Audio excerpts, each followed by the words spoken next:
Ok, bonsoir et bienvenue à notre séance de formation sur la continuité du développement de l'application encyclopédique des pays du monde et ses détails. Ce soir, nous allons pouvoir continuer et nous allons aussi expliquer les concepts de base qui fait fonctionner notre application. Donc, je vais l'ouvrir. MDPC dans la poche là. Et nous allons aller sur le projet MDPC .vb comme Visual Basic et puis projet. Je vais l'ouvrir. On attendra ce qu'il s'ouvre.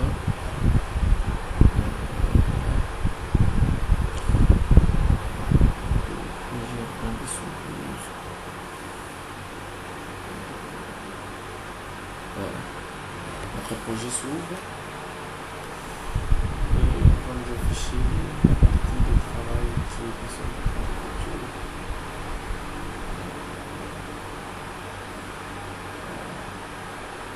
Alors dans ces projets, nous avons comme objectif bien sûr de pouvoir finir cette application qui consiste à donner une idée générale sur la géographie, bien sûr, donc le pays du monde et la capitale. Le pays du monde, la capitale et certains détails importants qui peuvent permettre à ce que l'application soit importante. Donc l'application qui s'est ouverte en mode bogage, nous allons le déboguer. Voilà, nous allons déboguer l'application pour avoir l'idée de ce qu'on est en train de créer. Nous allons déboguer notre application. Il est en train de se charger pour s'ouvrir. Voilà. Notre application s'ouvre par un formulaire et il s'ouvre un grand fenêtre maximisé. Alors dans cette application, nous avons nos fichiers, parmi lesquels les continents, bien sûr, et nous étions sur le continent d'Amérique, qui est le continent de crédit. Et dans ces continents, nous avons ces formulaires qui s'ouvrent sur lesquels on a écrit les pays d'Amérique, bien sûr. Et ces formulaires, alors nous allons pouvoir voir les détails dans ces formulaires. Donc, nous avons bien sûr les pays qui se trouvent dans cette liste box que nous allons parcourir, bien sûr. Mais nous pouvons sur Anguilla par exemple, nous avons déjà les détails qui sont déjà mis et ces drapeaux qui s'affichent. Et dès que nous cliquons sur un autre pays, c'est un autre drapeau qui s'affiche et d'autres informations qui s'affichent. Donc voilà, c'est une application encyclopédique qui permet de parcourir les pays du monde. Voilà. Alors nous avions déjà fini avec l'Afrique. Nous avons entamé l'Amérique, bien sûr, mais jusque-là, nous nous sommes limités sur le Canada. Voilà, nous sommes limités sur le Canada, non sur la Chili. Alors après, nous allons continuer avec les restes des pays. Alors, je vais fermer cette application pour pouvoir expliquer les concepts de base de cette application. Donc, je ferme le fichier, quitter, ok. Voilà. Alors, dans cette application, nous avons des différents formulaires qui sont créés pour chaque travail. Par exemple, nous avons les projets qui s'appellent MDPC. Ça, c'est les projets en question. Et notre projet, nous avons les différents détails. Nous avons l'application, nous avons compilé, nous avons débugué, nous avons référence et puis ressources.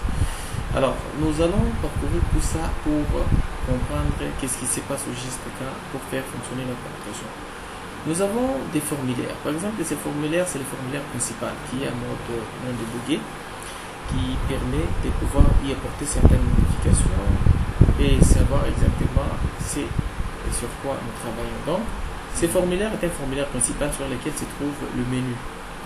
Et dans ces menus, donc c'est ça les formulaires qui va commencer à s'ouvrir après notre formulaire de démarrage, bien sûr. Alors, dans ce menu sont représentés par ces menus sont représentés par des formulaires. Donc, il y a des formulaires qui sont créés pour représenter chaque menu. Et voilà, les formulaires d'Afrique par exemple, pour tous les pays africains, vous verrez que le formulaire il est là, mais ça c'est dans le mode VB. Voilà, donc mode VB c'est du code. Et puis Afrique, mode design est là. Voilà. Alors, nous allons voir ça. Voilà comment ça se trouve. Et je vais expliquer c'est quoi. Ok. Ici, dans notre formulaire Afrique, nous avons d'abord le formulaire lui-même, qui a comme nom. Le formulaire a comme nom. Voilà, le formulaire a comme nom de la variable Afrique FRN. Ça, c'est le nom de la variable. Ça va nous permettre de faire quelque chose. Voilà. Alors, ici,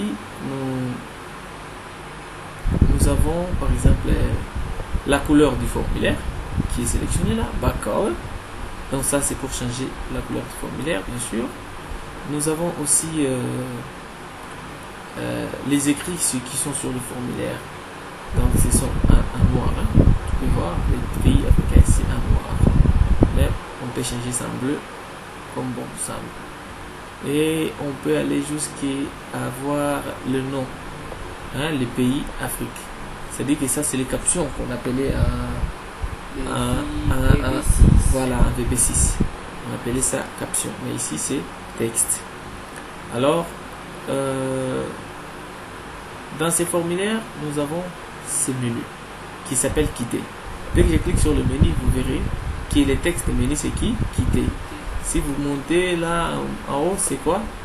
Le name, c'est quitter tool strip menu. Donc, c'est ça le nom de la variable. Alors, pourquoi c'est important de retenir toujours toutes ces histoires? Pourquoi est-ce que c'est important?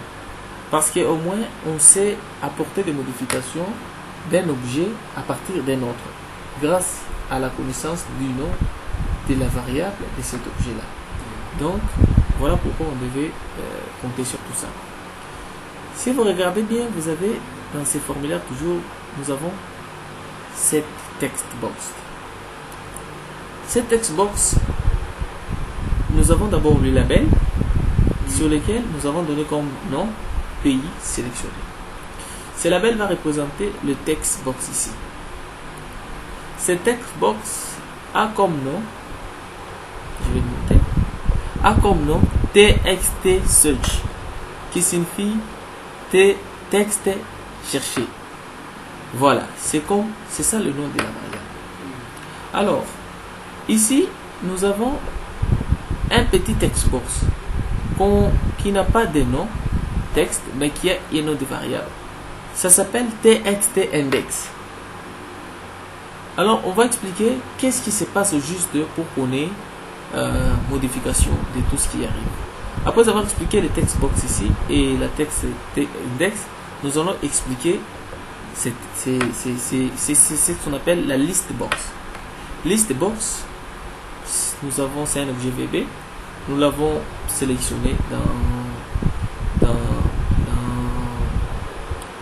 les objets, bien sûr, la boîte à outils. Nous l'avons mis sur le formulaire, nous lui avons donné une forme et nous avons ajouté les données qui sont à l'intérieur juste en cliquant là-dessus. Modifier les éléments, si vous cliquez là, voilà, tous les éléments sont là. Tous les éléments sont là. Et tous les éléments, c'est en faisant bouton retour que nous allons au deuxième élément. Voilà comment ça se passe. Donc, nous avons tous les éléments qui sont écrits là. Et surtout, c'est selon l'ordre alphabétique. Oui. Voilà. Et je vais cliquer sur OK. Les éléments sont là. Alors, chaque élément dans cette liste box représente un index.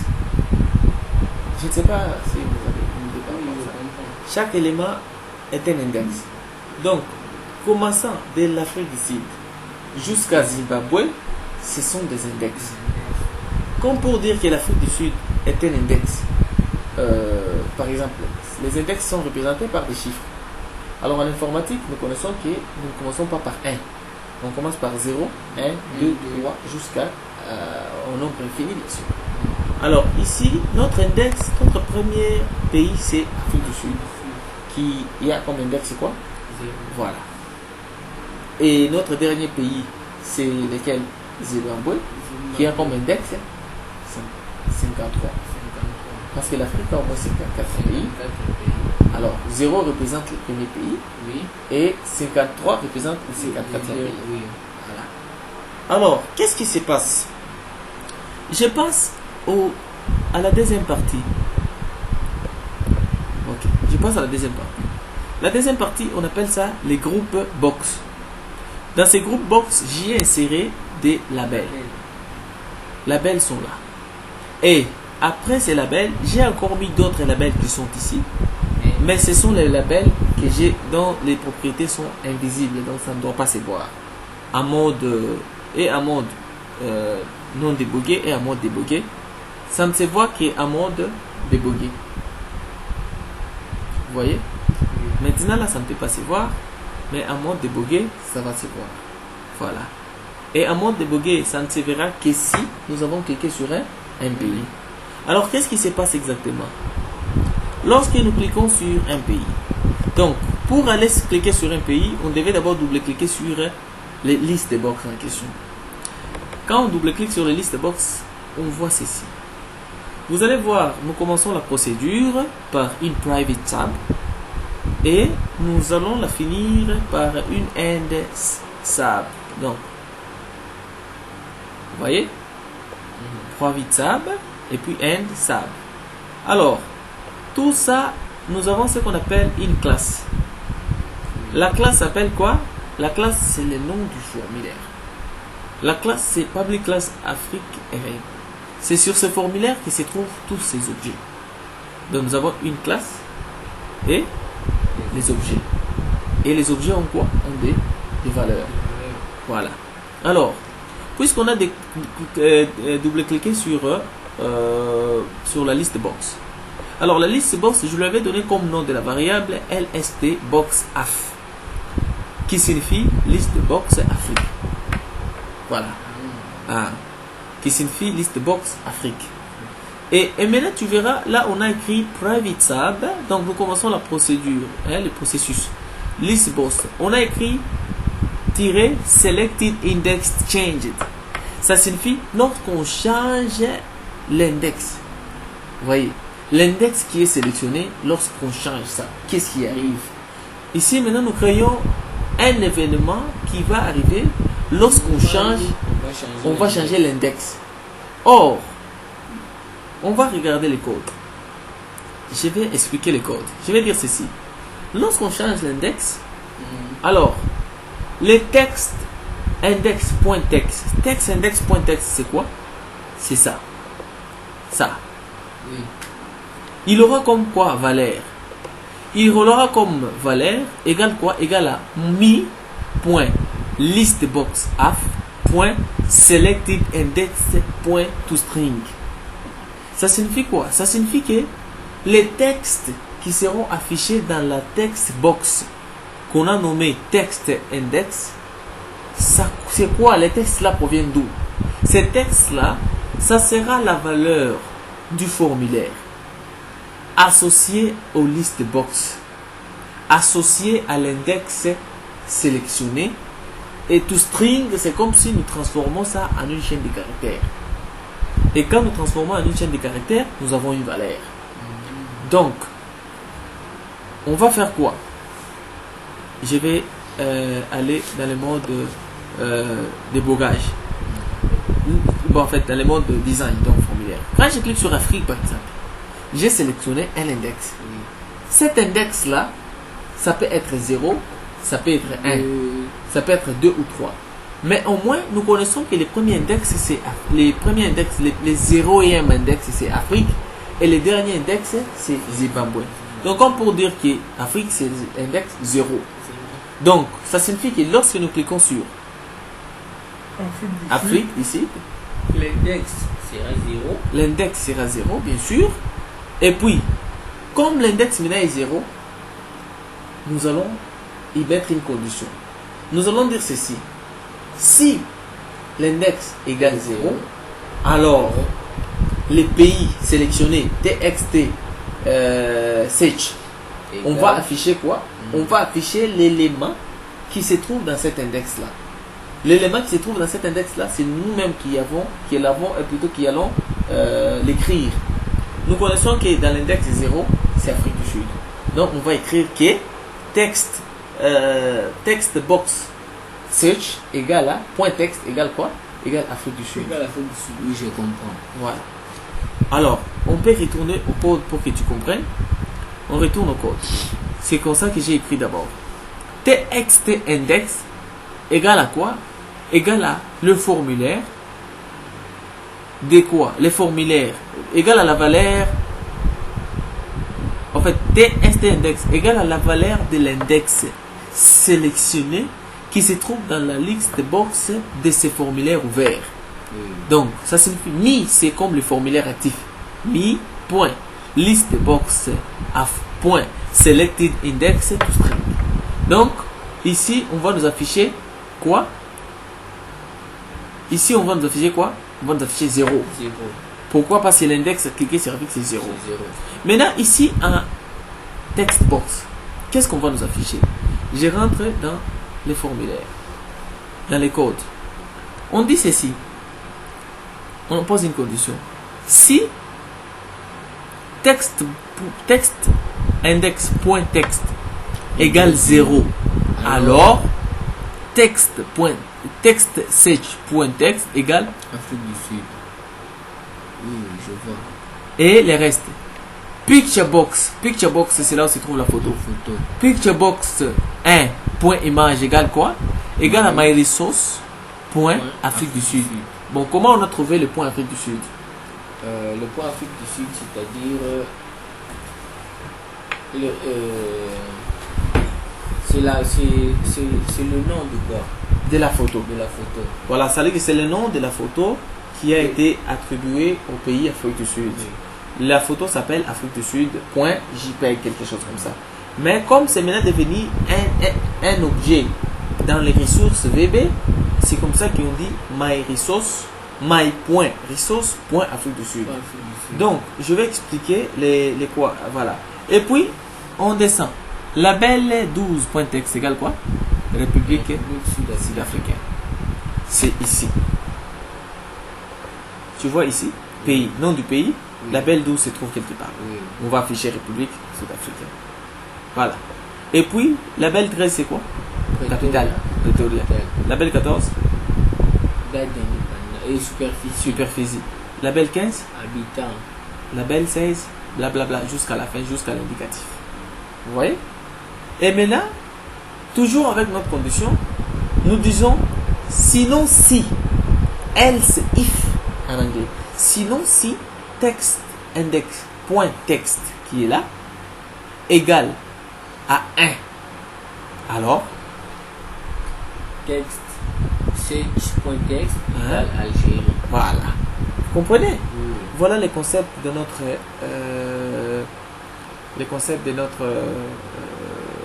application. Donc c'est une application simple.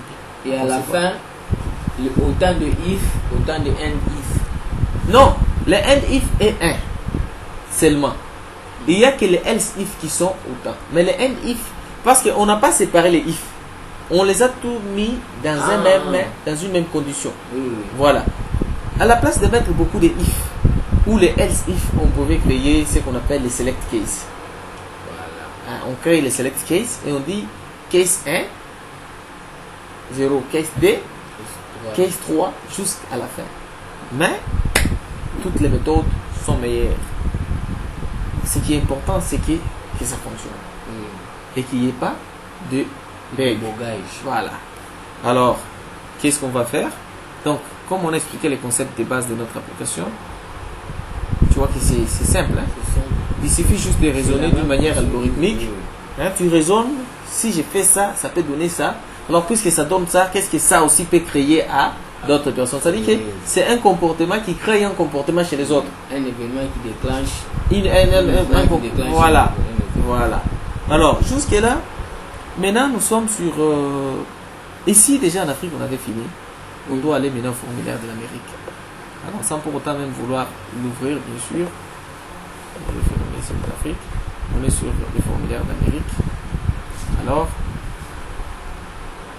puisqu'on est sur le formulaire d'Amérique, nous allons aller jusque là où nous nous sommes séparés. Là où on s'était arrêté. 12, voilà, là où on s'était arrêté sur le pays Chili. On s'était arrêté sur le pays Chili. Donc si on veut suivre Dans la Chili, nous avons comme capitale Santiago. C'est Amérique. Hein? Oui, c'est l'Amérique. Nous avons comme capitale Santiago. Et comme superficie, comme nombre d'habitants. Et la langue parlée là, c'est l'espagnol. Et les présidents, c'est Michel Bachelet. Et puis, la monnaie qui s'utilise, c'est peso chilien. Et leur date, bien sûr, la fête nationale, c'est le 18 septembre. Et leurs ressources, c'est pétrole brut. Et leur indicatif, c'est plus 56. Voilà. Tout ce qu'on a à faire, c'est... Maintenant, c'est la Colombie. Tout ce qu'on a à faire, c'est copier ces codes, les copier, et puis descendre, les coller. Et maintenant, à la place de index 12, on met index 13. Et puis, à la place de Chili, on va mettre quoi? Colombie. Donc, voilà, on peut aller faire rapidement maintenant. My resource, on ne va pas changer maintenant. On peut aller à la capitale. Colombie, c'est quoi encore? Colombie, c'est ça. Colombie, c'est Santiago, non? Colombie, c'est Bogota. Oui. Colombie, c'est Bogota. Hein? Oui. Mais ici, ça ne s'affiche pas. Ça s'affiche. Bogota. Oui. Oui, superficie. Attends.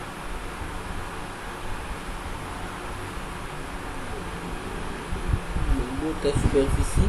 1 138 910 000. Combien? 138 910 kilomètres carrés.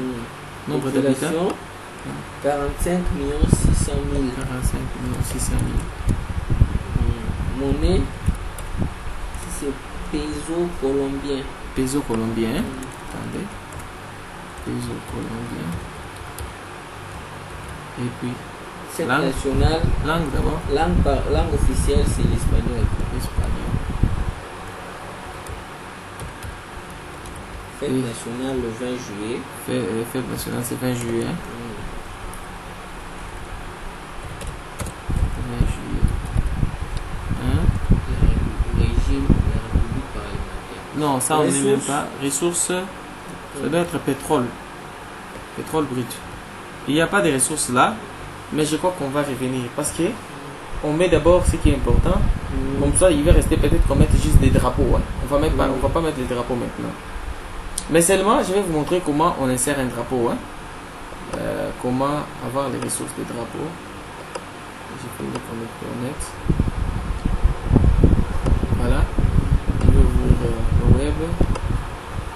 Précisément aussi sur Google. Je vais aller aussi dans les continents.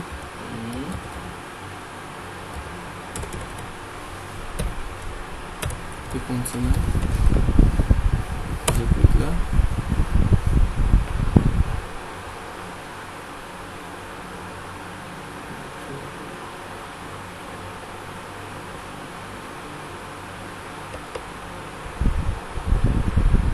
Voilà.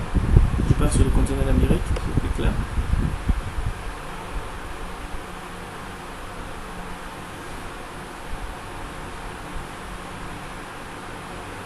Continent américain.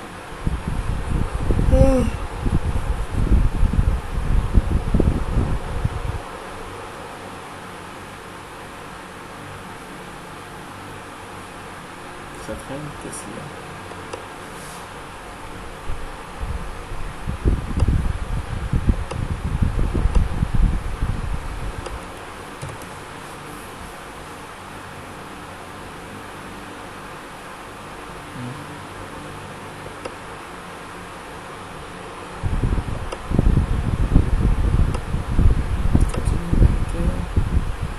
Voilà. Je vais aller sur Colombie. Hein. Je clique sur Colombie. Voilà. Je vais prendre ces drapeaux. Je clique droit, enregistrer l'image sous. Je vais aller dans mon projet qui se trouve sur le bureau. MDPC. MDPC. Drapeau. Je fais quoi? J'enlève le D là. Ça reste C Colombie. Et puis j'enregistre. Parce que j'enregistre, je viens dans mon projet. Je viens dans le projet. Ressources. Je clique sur ça. Ajouter un fichier existant. Dans sur le drapeau. Je clique là, je peux cliquer sur C directement. On va m'amener la Colombie. Ok. Je sélectionne ça. J'ouvre ça et puis j'enregistre. Ok. Et puis je vais aller maintenant dans Amérique. Ici maintenant, comme c'est dans ressources déjà, et cocotte a déjà. Voilà, Colombie. Voilà. Donc, my ressources.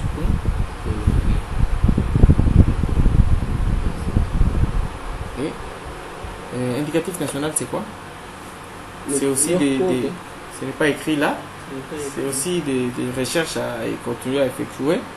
Alors, on va dire qu'on va commencer par Colombie. Les informations ajoutées, c'est président et quoi? Et indicatif. Voilà. On va descendre parce que on doit aller. Voilà. Costa Rica.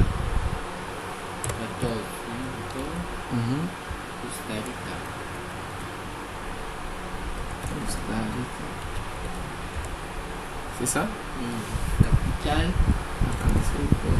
San Costa Rica. SAN. Capitale.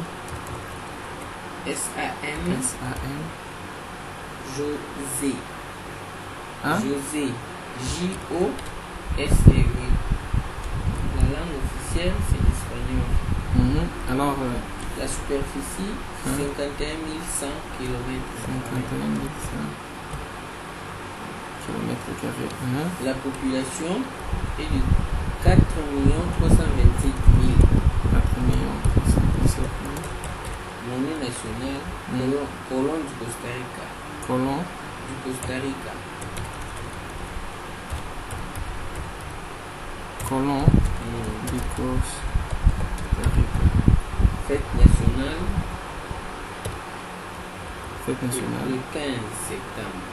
Le 15 septembre.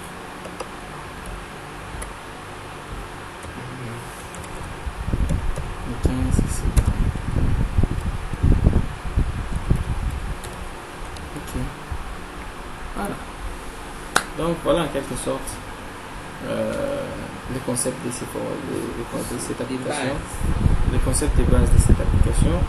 Alors peut-être je ne peux pas déjà, on a déjà fait. Donc je comprends que on a compris comment on peut évoluer jusqu'à la fin. Voilà. Maintenant, je vais juste expliquer le code que j'ai mis dans fermer. Dans fermer, j'ai mis close. Mi.close, qui signifie fermer le formulaire. Mi, c'est-à-dire le formulaire. Moi, le formulaire qui suis ouvert, on doit le fermer. Voilà. Mi.close. C'est une fonction. Alors, c'est dans VB6 mi-end. Mi-end. Ici, maintenant, dans net, c'est mi-close. Mi-end n'existe pas. Voilà pourquoi celui qui programme un VB6 devait faire un effort de migrer vers le Visual Studio.net.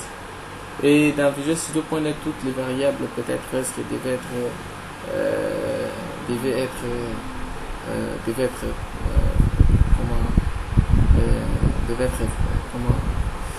définies ou déclarées.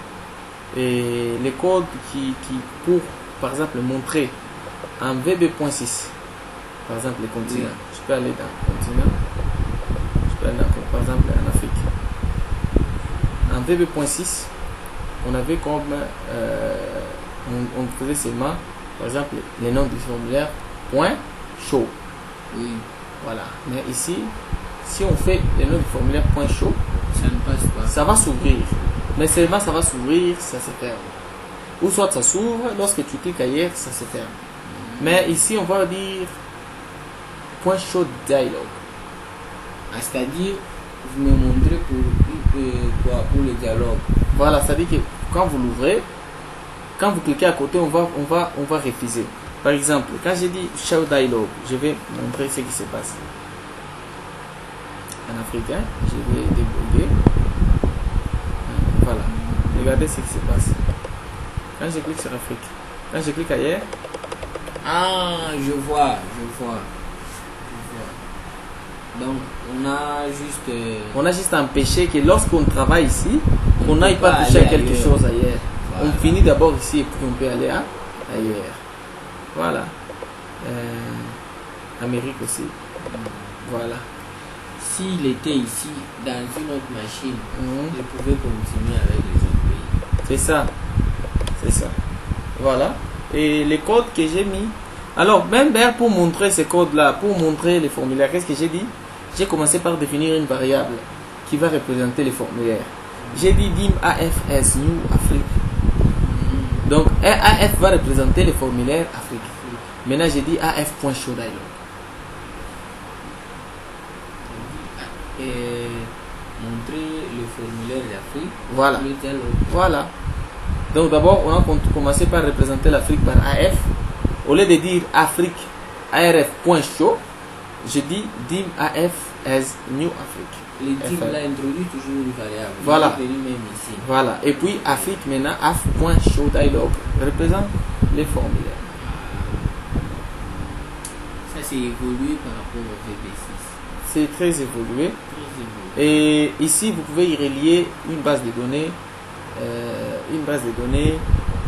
Access, par exemple. VB6, Oui. la base de données Access qu'on pouvait relier seulement 2003. Access 2003. Mais maintenant, en Studio 2010, on peut relier une base de données même de 2007. On peut relier. Voilà en quelque sorte. Et je vais aller par exemple, attends, je vais te montrer une chose. Je vais aller par exemple dans ça. Tu vois ça? C'est un label. Je vais copier ça. Je vais copier ça. Je copie ça. Je vais venir ici, je vais la supprimer. Je vais aller chercher ce qu'on appelle link label. Link label signifie un label cliquable. Donc, comme un lien quoi. Je clique, c'est la même. Voilà. C'est la même là. Je viens ici dans le nom. Hein? C'est toujours link label. Voilà. Je viens ici. Je vais coller. Et quand je fais ça, tu vois, j'enregistre. Maintenant, je vais venir sur ce label ici. Je double-clique. Quand on va cliquer sur ce label, qu'est-ce qu'il va avoir? Qu'est-ce qui va se passer? Je vais dire process point start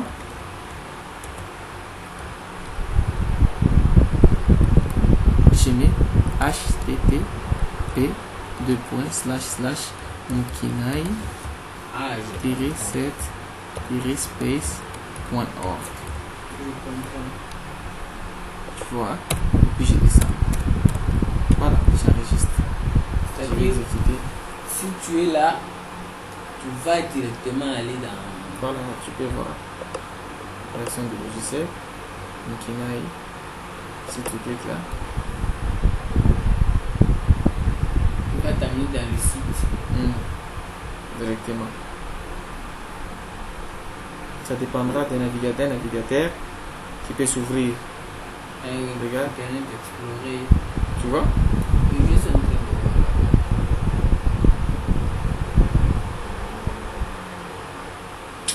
On va les mettre vraiment.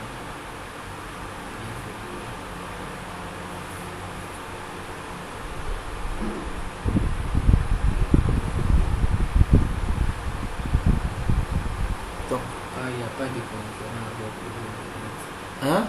Le VBNet est supérieur. Voilà. Donc là déjà on comprend que à partir de mon logiciel, quelqu'un peut cliquer sur un bouton et accéder à un site internet. Déjà en ça se passe dans beaucoup des logiciels d'ailleurs qu'on Comment utilise. ça marche? Mais seulement on se pose des questions de savoir qu'est-ce qui se passe quand on fait ça. Hein? Voilà. Qu'est-ce qui se passe lorsqu'on clique et ça nous sort. Tu vois? Ça y est. Or c'est quelque chose qui nous est ouvert par quoi? Dans ça. Et quand vous cliquez là, vous faites Quitter. mi-close. Vous quittez. Voilà. Donc, en quelque sorte, voilà comment. Là, pour le concept de base, c'est bon. Oui, c'est vraiment ça. D'ailleurs, j'ai représenté ça dans le site internet. Text index. Voilà, ça qui est pour montrer que nous créons des applications Windows. Je vais présenter ça par. On achète aussi. Oui. Les gens peuvent acheter notre. J'ai un logiciel qui permet de vendre en ligne. C'est du Pay. On va configurer pour que les gens commandent ou achètent en ligne. C'est ça. Par PayPal ou quelque chose comme ça. Voilà un peu en quelque sorte. Donc déjà pour faire fonctionner notre quoi, il fonctionne. On va dire process.start et on met la string, la chaîne de caractères qui va ouvrir le site internet. Voilà comment maintenant vous pouvez en fait comment se présente notre projet. Donc les restes facilement, si vous avez compris juste les concepts de base, vous allez faire les restes. Oui.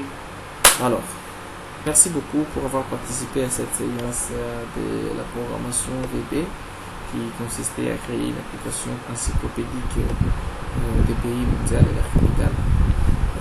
Je crois que cette vidéo vous a plu et prochainement, ne manquez pas de faire un commentaire sur YouTube, sur notre page Facebook et sur Twitter aussi, ça va me faire bien.